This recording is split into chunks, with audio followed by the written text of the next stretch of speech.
अस्सलाम वालेकुम वरहमतुल्लाह। पाकिस्तान नादरा की ऑनलाइन बहुत ही ज़बरदस्त सर्विस, जिससे आप पाकिस्तान के अंदर रहते हुए या दुनिया के किसी भी मुल्क किसी भी शहर में बैठ के अपने मोबाइल फ़ोन से पाकिस्तान का वीज़ा अप्लाई कर सकते हैं। और किसी भी कैटेगरी में आपने अप्लाई करना है, विज़िट वीज़ा करना है, टूरिस्ट वीज़ा करना है, फैमिली वीज़ा करना है, बिजनेस वीज़ा करना है, कोई भी वीज़ा अब आसानी के साथ आप अप्लाई कर सकते हैं और 2-3 दिन के अंदर अंदर आपको वीज़ा मिल जाएगा। अब आप सोच रहे होंगे कि आप पाकिस्तानी हैं, आपको वीज़ा किस लिए चाहिए। तो आप अपने किसी भी दोस्त जो गैर मुल्की है या फिर आपने किसी गैर मुल्की से शादी की हुई है, आपका कोई कुलीग है, यानी कि किसी के लिए भी ऑनलाइन वीज़ा अप्लाई करना है तो आप जो है वो अपने मोबाइल फ़ोन से आसानी के साथ कर सकते हैं। वीज़ा अप्लाई कैसे करना है, मुकम्मल A to Z कैसे वीज़ा आता है, कैसे हमने उसका प्रिंट लेना है, यानी कि इस एक वीडियो के अंदर हर एक चीज़ जो वीज़ा के लिए ज़रूरी है मुकम्मल प्रोसीजर के साथ आपके साथ मैं शेयर करता हूं। आपने किसी भी गैर मुल्की से शादी की है, चाहे वो लड़की है या लड़का है, जिससे भी शादी की है उसका वीज़ा अप्लाई कर सकते हैं, या कोई भी यानी कि किसी भी गैर मुल्की का आप वीज़ा अप्लाई करना चाहते हैं तो आप इस प्रोसीजर को फॉलो करके पाकिस्तानी वीज़ा आसानी के साथ जो है वो हासिल कर सकते हैं। तो चलें जी, देखते हैं कि पाकिस्तान का वीज़ा ऑनलाइन हमने किस तरीके से लेना होता है, उसका मुकम्मल प्रोसीजर क्या है। तो अपने मोबाइल फ़ोन से या फिर कंप्यूटर से आपने वेबसाइट ओपन करनी है। वेबसाइट नादरा की कौन सी है, visa.nadra.gov.pk ये वेबसाइट है। इसका लिंक भी वीडियो के डिस्क्रिप्शन में आपकी आसानी के लिए दे दूंगा। तो जैसे ही आप इस वेबसाइट को ओपन करेंगे, सबसे पहले ये अटेंशन का पेज आएगा, इसको आप कंटिन्यू कर दीजिएगा। और उसके अलावा इस पेज के ऊपर, इस वेबसाइट के मेन पेज पे आपको हर किस्म की वीज़ा की डिटेल भी मिल जाएगी।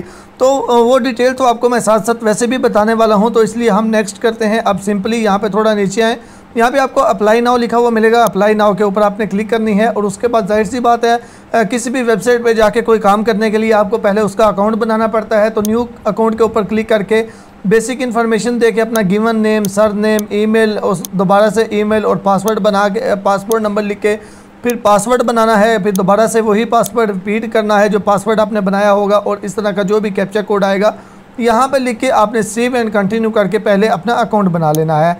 तो मेरा अकाउंट ऑलरेडी बन चुका है, तो लॉगिन के ऊपर मैं क्लिक करूंगा। जो ईमेल और पासवर्ड अकाउंट बनाने के टाइम दिया था वो लगा के, तो जो भी यहाँ पे कैप्चा कोड दोबारा से आएगा, जितनी बार भी लॉगिन करना होता है ये सब कुछ आता है। तो मैं लॉगिन के ऊपर क्लिक करूँगा। तो जैसे ही मैं लॉगिन के ऊपर क्लिक करता हूँ, यहाँ पे टर्म्स एंड कंडीशंस हैं, इनको हम एक्सेप्ट एंड कंटिन्यू करेंगे, ठीक है। यहाँ पे आपके सामने पाक वीज़ा आएगा और एग्जिट परमिट आएगा। तो हमने वीज़ा अप्लाई करना है, उसके लिए पाक वीज़ा पे हम क्लिक करेंगे। अच्छा, उससे पहले मैं आपको ये बता दूँ कि ज़रूरी नहीं होता कि जिस टाइम आपने एप्लीकेशन स्टार्ट की है उसी टाइम सारी एक ही दिन में आप कंप्लीट करें। आप थोड़ी सी अभी, थोड़ी सी कल करना चाहिए, आप ऐसे भी कर सकते हैं। तो आपने जो एप्लीकेशन जब स्टार्ट की होगी तो उसके बाद अगर आप अकाउंट को लॉग आउट करके दोबारा लॉगिन करेंगे, वो एग्जिस्टिंग एप्लीकेशन में चली जाएगी। वो भी मैं आगे चल के आपको बताता हूँ कि फिर अगले दिन आपने उसको ओपन कैसे करना है। अच्छा, फ़िलहाल आपने सबसे पहले तो पाक वीज़ा के ऊपर क्लिक करना है, तो आपके सामने ये आएगा। अब उसके बाद आपने नेशनैलिटी जो है वो सिलेक्ट कर लेनी है। आपकी नेशनैलिटी जो भी है वो आप यहाँ से सिलेक्ट करेंगे। मैं ये जिनका अप्लाई करने वाला हूँ ये बांग्लादेश से हैं, तो मैंने बांग्लादेश कर लिया। उसके बाद वो कह रहा है कि आपने क्या पहले से कोई एप्लीकेशन स्टार्ट की हुई है या आपका पहले से वीज़ा वगैरह मिला हुआ है। तो ये बिल्कुल फ्रेश नया वीज़ा अप्लाई कर रहे हैं, तो मैं स्टार्ट एप्लीकेशन के ऊपर डायरेक्ट क्लिक कर दूंगा, ठीक है।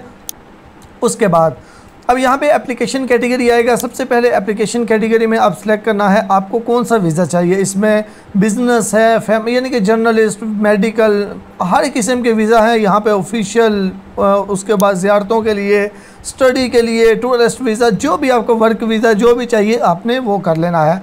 तो अब मैं जिनके लिए वीज़ा अप्लाई करने वाला हूँ वो उन्होंने पाकिस्तानी लड़के से शादी की हुई है, POC कार्ड अभी वो बनाना नहीं चाहते, तो इसलिए मैं उनका फैमिली विज़िट वीज़ा जो है ये अप्लाई कर दूंगा। क्योंकि वो अपने हस्बैंड के डॉक्यूमेंट्स पे साथ में अपलोड कर देंगे, तो हम यहाँ पे फैमिली वीज़ा जो है, फैमिली विज़िट जो है, फैमिली वीज़ा भी आप कर सकते हैं, टूरिस्ट भी आप अप्लाई कर सकते हैं, आपकी मर्ज़ी। यानी कि जो आपको वीज़ा चाहिए ये तो आप ही बेहतर जानते हैं आपको कौन सा चाहिए। तो लेकिन इन्होंने फैमिली विज़िट के लिए मुझे बोला, तो मैंने फैमिली विज़िट जो है वो सिलेक्ट कर लिया।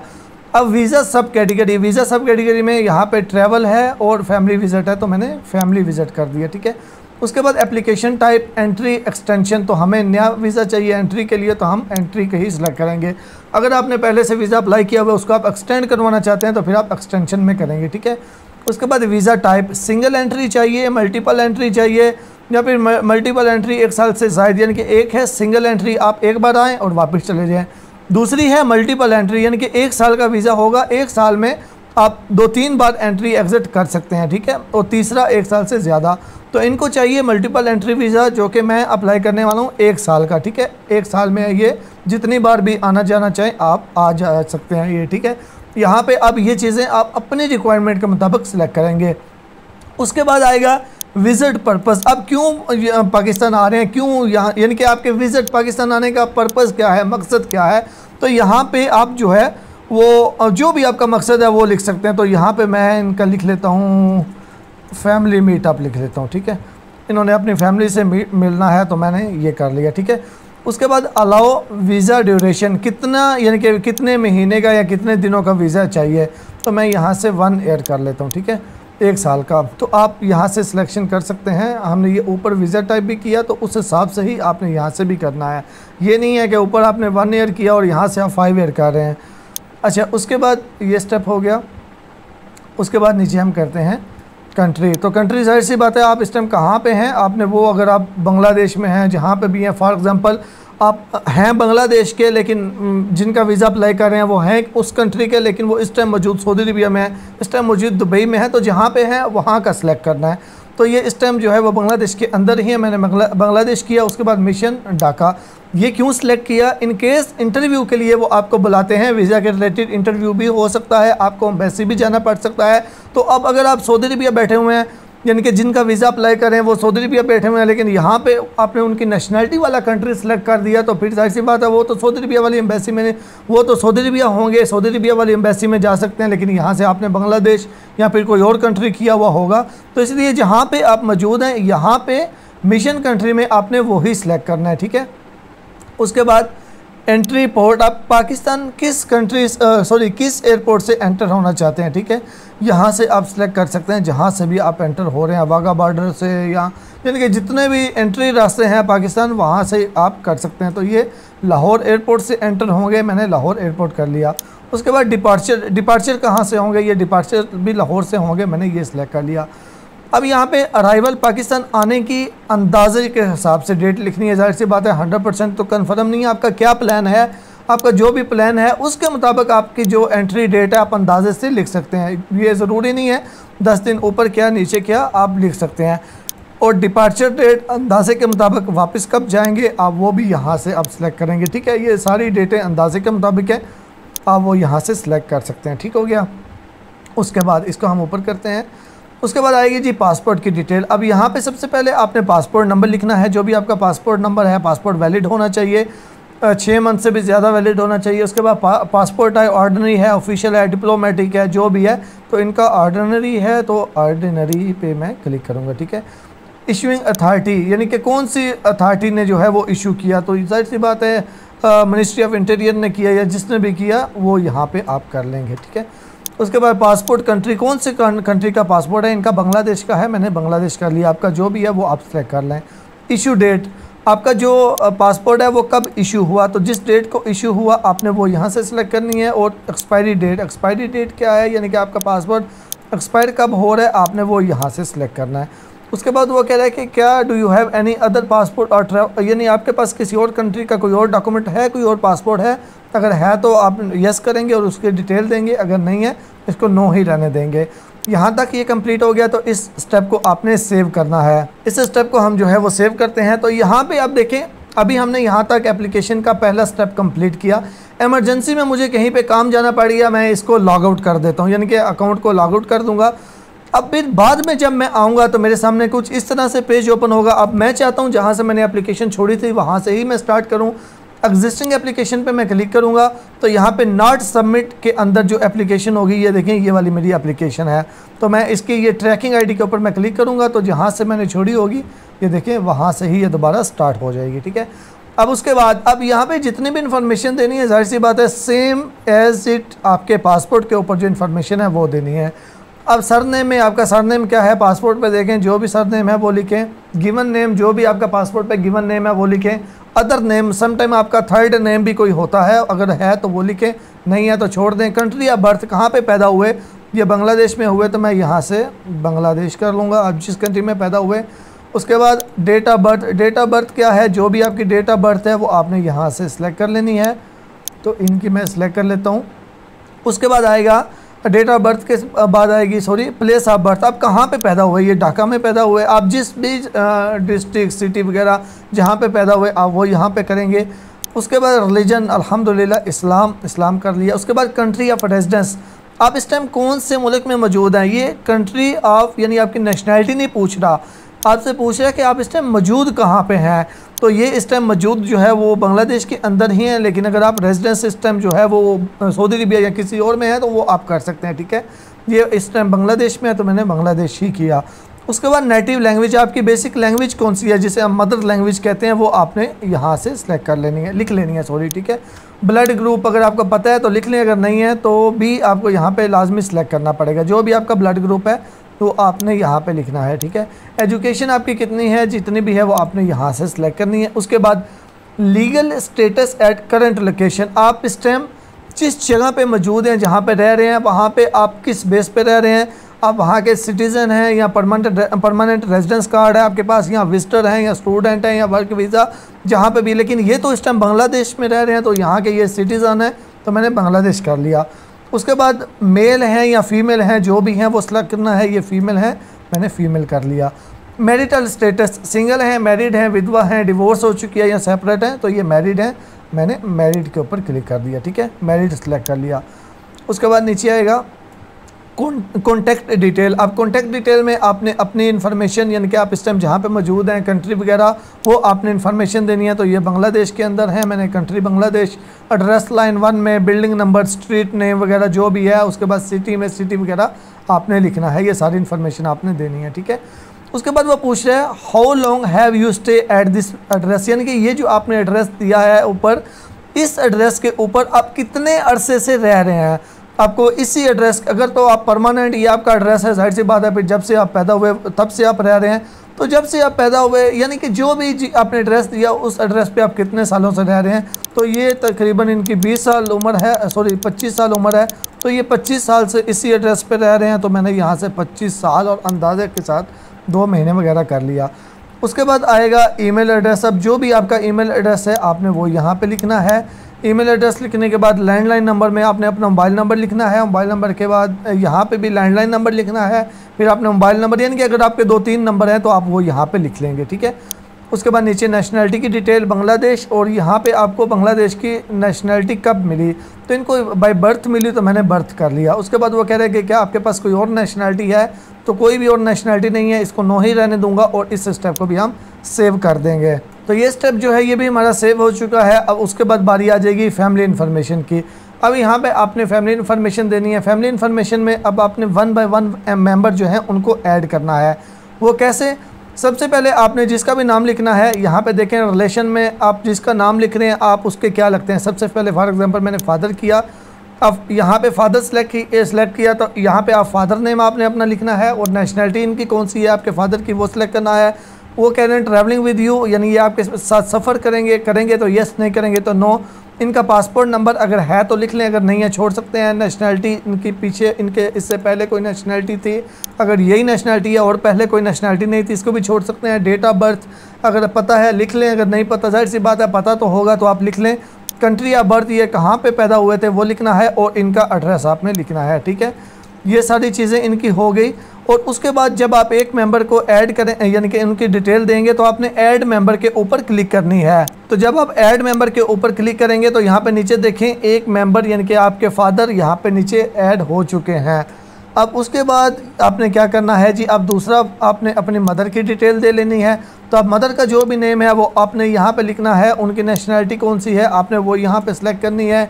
उसके बाद इनकी सेम उसी तरह इनका पासपोर्ट नंबर लिख लें अगर है तो, या नेशनैलिटी वगैरह, इनकी date of birth, country of birth कहाँ पे पैदा हुए, ये करके आपने ऐड मेंबर के ऊपर जो है वो क्लिक कर देनी है। ये सब कुछ हो गया। ट्रैवलिंग विद यू नो करेंगे और ऐड मेंबर पे क्लिक करनी है। फादर की डिटेल भी हो गई, मदर की डिटेल भी होगी। अब उसके बाद आप जिसके बेस पे पाकिस्तान आ रहे हैं आप उसको भी ऐड करना चाहें आप कर सकते हैं। फॉर एग्ज़ाम्पल ये हस्बैंड के साथ, हस्बैंड इनके पाकिस्तानी है तो यहाँ पे ये क्या करेंगी, यहाँ पे हस्बैंड जो यानी कि स्पाउस जो है वो सिलेक्ट करेंगे। तो यहाँ से ये स्पाउस किया। अब स्पाउस में इनके जो भी हस्बैंड का नेम है वो करेंगे। इनके हस्बैंड का नेम उस्मान अली है, उस्मान अली किया, उस्मान अली की नेशनलिटी कौन सी है, पाकिस्तान किया। क्या ट्रैवलिंग विद यू, ये तो नहीं, ये तो पहले ही पाकिस्तान है, नो किया। और इसी तरह पासपोर्ट नंबर वगैरह ऐड करना है तो आप कर सकते हैं, और अदरवाइज़ इसको भी आप ऐड मेंबर में करेंगे। तो ये तीनों मेंबर जो है ये पाकिस्तान ऐड हो चुके हैं, इनके फादर भी, मदर भी, स्पाउस भी, ये सारी चीज़ें ऐड होगी। उसके बाद आपने सेव के ऊपर क्लिक करना है। सेव के ऊपर क्लिक करेंगे, अब आएगी फाइनेंशियल की डिटेल, ठीक है। फाइनेंशियल में आप एम्प्लॉई हैं, आप अनएम्प्लॉय हैं, यानी कि आप कोई काम करते हैं, नहीं करते, रिटायर्ड हैं, स्टूडेंट हैं, सपोर्टेड बाय फैमिली हैं, जो भी हैं, अब यहाँ पे आपने सेलेक्ट करना है। तो ये जो है ये कोई भी काम नहीं करती, ये फैमिली की सपोर्ट ही है इनको, तो मैंने सपोर्टेड बाय फैमिली मेंबर कर दिया। उसके बाद वो कह रहे हैं कि क्या पाकिस्तान में आपका कोई अकाउंट है, अगर है तो करेंगे और उसकी डिटेल देंगे, यस करेंगे, अदरवाइज़ इसको छोड़ दें और आप सेव के ऊपर क्लिक करें। यहाँ तक ये हो गया। उसके बाद ये आपसे कुछ सवाल करेंगे, जिसमें पहला सवाल है, have you travel to any country in past 3, यानी कि पिछले 3 साल के अंदर आपने किसी भी कंट्री का सफ़र किया, अगर किया तो यस करेंगे और डिटेल देंगे कि कहाँ का और क्यों सफ़र किया। इन्होंने नहीं किया तो मैं नो करूँगा। उसके बाद वो कह रहे हैं कि क्या आपका किसी कंट्री का वीज़ा पहले रिफ्यूज़ हुआ, यानी कि उन्होंने एक्सेप्ट नहीं किया, तो इनका किसी भी कंट्री ने रिफ्यूज़ नहीं किया तो मैं नो करूँगा। उसके बाद पाकिस्तानी वीज़ा हिस्ट्री, पहले आपको कोई पाकिस्तानी वीज़ा मिला था, अगर मिला था यस, नहीं मिला था नो, यानी कि अगर आपने अप्लाई नहीं किया तो नो ही रहने देंगे। उसके बाद आपका जो है वो क्रिमिनल रिकॉर्ड के हवाले से, कि आपको पहले कोई ड्राइविंग के हवाले से या कोई भी आपकी जो है वो पहले आपको पेनल्टी है या कोई आपके ऊपर केस है तो नो, तो उसके बाद नो करेंगे और इस स्टेप को भी हम सेव कर देंगे, ठीक है। यहाँ तक ये सब हो गया। आप उसके बाद आएगी विज़िट की इन्फॉर्मेशन। विज़िट की इन्फॉर्मेशन में सबसे पहले वो आपसे पूछे कि क्या आप आज़ाद जम्मू कश्मीर या उस साइड पे जाना चाहते हैं, आप उस साइड पे आपका विज़िट का इरादा है, अगर है तो यस, अगर नहीं है तो आप इसको नो करेंगे, ठीक है। अच्छा, उसके बाद आपसे वो पूछ रहे हैं कि आप स्टे कहाँ पे करेंगे, टाइप ऑफ स्टे, यहाँ पे आप रेंट की जगह पे रहेंगे या फिर आप होटल में रहेंगे, पर्सनल है या ऑफिशियल है, तो यहाँ से जो भी है वो सिलेक्ट करेंगे। तो इनकी पर्सनल है क्योंकि हस्बैंड के साथ है, तो यहाँ पे मैंने पर्सनल कर लिया। अब उसके बाद अगर आप होटल वगैरह में रह रहे हैं तो आप होटल कर लेंगे, और फिर चेक इन की डेट और चेकआउट की डेट आप करेंगे। अगर आपने रेंट पे लिया हुआ है तो फिर आप रेंटेड कर लेंगे, या फिर ऑफिशियल है तो आप ऑफिशियल कर लेंगे। लेकिन इनकी पर्सनल है तो यहाँ पे पर्सनल किया। अब पर्सनल के अंदर आपने क्या करना है, यहाँ पे पासपोर्ट नंबर आपने लिखना है, यानी कि पासपोर्ट नंबर आपने किसका लिखना है, यानी कि जिसके साथ आप रहेंगे, यानी आपके हस्बैंड है उनका लिखेंगे। सिटीज़न नंबर में अपने हस्बैंड यानी कि जिनके साथ आपने रहना है उनका शनाख्ती कार्ड, पाकिस्तानी शनाख्ती कार्ड नंबर आपने लिखना है, और उनका एड्रेस लिखना है, सूबा कौन सा है वो आपने सेलेक्ट करना है, और उसके बाद कॉन्टैक्ट नंबर और डिस्ट्रिक्ट कौन सा है वो यहाँ से आपने सेलेक्ट करना है, ठीक है। ये सारी चीज़ें यहाँ पर आपने देनी है। उसके बाद इसको ऊपर करते हैं। उसके बाद वो कह रहा है स्पॉन्सर्ड इन्फॉर्मेशन, क्या आपको कोई स्पॉन्सर कर रहा है, ये यानी कि स्पॉन्सर कर रहा है आपकी ये ट्रिप, अगर कर रहा है तो आप इसको यस करेंगे और स्पॉन्सर का नेम और एड्रेस वगैरह आप देंगे। तो अगर आपको कोई स्पॉन्सर कर रहा है, या जैसा कि इनके हस्बैंड है, ज़ाहिर सी बात है वो उनको स्पॉन्सर ही कर रहे हैं, तो उनका नेम, स्पॉन्सर का नेम, उनका जो एड्रेस है वो ईमेल एड्रेस, उनका सिटीज़न नंबर यानी कि शनाख्ती कार्ड नंबर और उनका मोबाइल नंबर दे के तो ऐड स्पॉन्सर के ऊपर मैं क्लिक करूँगा तो वह भी ऐड हो जाएगा। तो इसलिए आपको भी कोई भी स्पॉन्सर कर रहा है आपने उसकी यहाँ पर इन्फॉर्मेशन लिखनी है। उसके बाद वो कह रहा है do you have any friend और रिलेटिव इन पाकिस्तान, तो बिल्कुल इनके हैं, तो मैं इसको यस करूँगा। और यहाँ पे अब इनके हस्बैंड जो हैं उनके मुकम्मल मैं डिटेल दूंगा, ठीक है, उनका नाम और उनका एड्रेस, या फिर आपके भी जो भी पाकिस्तान के अंदर हैं, आपका बेटा है, बेटी है, स्पाउस है, मदर फादर जो भी है वो अब यहाँ पे करेंगे। तो यहाँ पे ये स्पाउस किया और इनके हस्बैंड की सारी इन्फॉर्मेशन देनी है, या फिर आपके 2-3 पाकिस्तान में बंदे हैं तो सबकी इन्फॉर्मेशन दे के आप ऐड फैमिली के ऊपर क्लिक करेंगे, ऐड फ्रेंड और रिलेटिव के ऊपर, ठीक है। ये इन्फॉर्मेशन आप देंगे। और उसके बाद जो है वो कह रहे एरिया ऑफ स्टे इन्फॉर्मेशन, यानी कि आप पाकिस्तान के अंदर कहाँ पे रह रहे हैं। तो इस स्टेप को भी जो है वो हमने सेव कर दिया। अब उसके बाद बारी आ जाएगी डॉक्यूमेंट्स की। डॉक्यूमेंट्स में अब आपने अपने डॉक्यूमेंट्स अपलोड करने हैं और उसके अलावा आपने अपनी पिक्चर अपलोड करनी है। तो स्टेप बाय स्टेप हम सारी चीज़ें जो है वो अपलोड करते हैं। यहाँ पे डॉक्यूमेंट्स में भी वो आपको कह रहा है कि original card of identity, original card या फिर ओरिजिन कार्ड या फिर आइडेंटिटी। अच्छा, यहाँ पे भी वो आपको बता रहे हैं ये सारी इन्फॉर्मेशन। अब यहाँ पे जो जो चीज़ें वो मांग रहे हैं वो आपको अपलोड करनी होगी। एक तो आपकी अपनी पिक्चर, दूसरे नंबर पे पासपोर्ट की पिक्चर, तीसरे नंबर पे अपना जो भी जिस कंट्री में आप रहने वाले हैं वहाँ का जो भी आपका आइडेंटिटी कार्ड है या ओरिजिन कार्ड है, वो आपका बर्थ सर्टिफिकेट या फिर आपका मैरिज सर्टिफिकेट। और ये जो जो चीज़ें आपके पास हैं, ज़्यादा चीज़ें हैं तो वो सारी की सारी आपने अपलोड करनी है वन बाय वन। सबसे पहले सपोर्टिंग डॉक्यूमेंट पे आप क्लिक करें तो यहाँ पे फ़ोटोग्राफ है, फ़ोटोग्राफ पे क्लिक करें, चूज़ के ऊपर क्लिक करें। जहाँ पे आपकी अपनी तस्वीर पड़ी हुई है आपने वो अपलोड करनी है। सबसे पहले उसको आपने सेलेक्ट करना है और आपने अपलोड के ऊपर क्लिक करना है। अपलोड के ऊपर क्लिक करेंगे तो वो पिक्चर यहाँ पे नीचे फोटोग्राफ में अपलोड हो जाएगी। उसके बाद क्या करना है, पासपोर्ट के ऊपर क्लिक करनी है। आपका पासपोर्ट जहाँ पे पड़ा हुआ है आपने पासपोर्ट की पिक्चर जो है वो अपलोड करनी है।